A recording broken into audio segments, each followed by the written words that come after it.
श्री क्षेत्रपालो विजयते. भगवान श्री कालभैरवांना, भगवान शंकरांना किंवा कोणत्याही देवतेला प्रत्यक्ष स्वरूपामध्ये प्रकट करणं, त्यांच्याशी वार्तालाप करणं, त्यांचं दर्शन घेणं हे शक्य आहे का, असा प्रश्न उपस्थित होतो. तर हे शक्य आहे, पण याच्यासाठी पराकोटीची साधना करावी लागते. साधारण साधनेचा परिणाम साधारणच असतो. विशेष फल प्राप्त करण्यासाठी विशेष सायास करावे लागतात.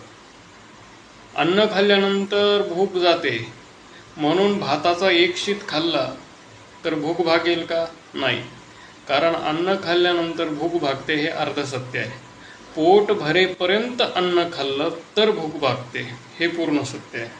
तसंच मंत्रजप केल्यानंतर भगवंताचं दर्शन होतं, पण तो 1 लाख 15 लाख वर्ष 2 वर्ष यानं नाही होत. दर्शन होईपर्यंत मंत्राचा जप केला तर दर्शन होतं हे सत्य आहे. रामकृष्ण हरी.